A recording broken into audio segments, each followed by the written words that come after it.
Hello, welcome to my channel.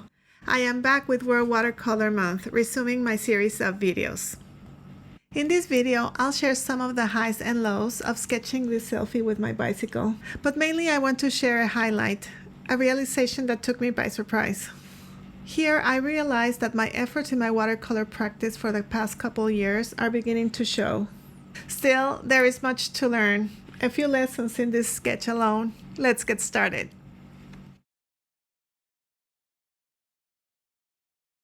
Today is day 6 of World Watercolor Month. The official doodle wash prompt is hat. The first thing that came to mind with hat was my favorite hat. I searched in my photo stash and look what I found. This was the day I took delivery of my bicycle, almost 9 years ago.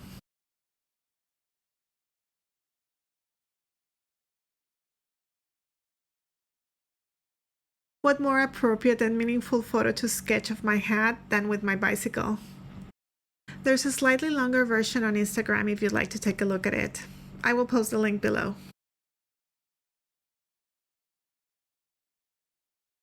The official Daniel Smith color prompt is Deep Scarlet.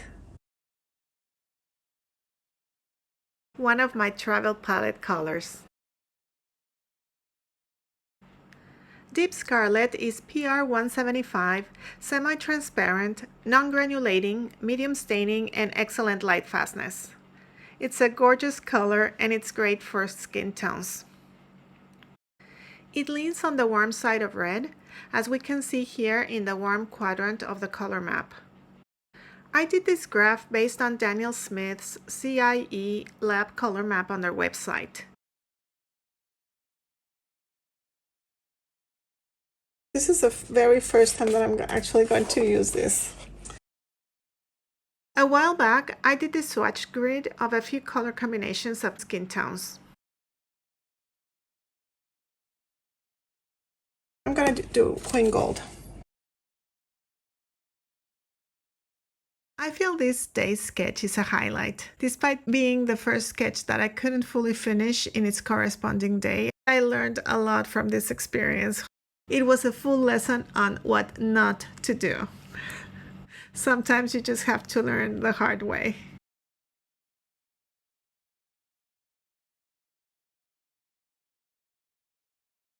One of the things that comes with experience is choice of paper, brush, and colors, depending on your project and conditions.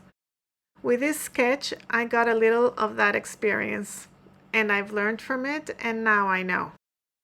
I still have much way to tread ahead of me to become better and proficient, but yeah, much more practice to get better.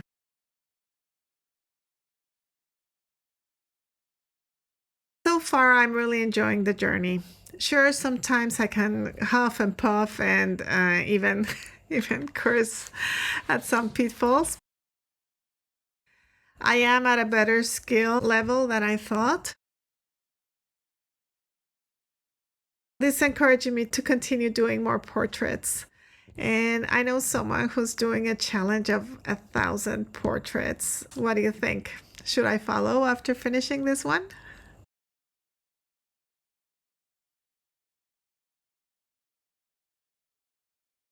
There were some technical difficulties besides something I didn't know. I feel I'm still in the amateur zone. I know there's much I have to still learn, but I also realize that I have already studied and practiced and learned quite a bit. That was the biggest realization that I came upon as I worked through the sketch. And it was a most welcome one, the improvement of my skills and of my results. I am happy with the result because I felt that my skill level suddenly jumped a notch.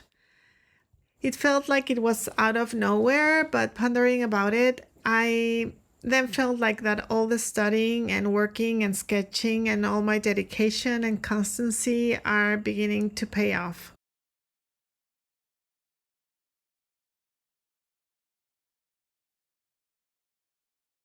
Two self-portraits.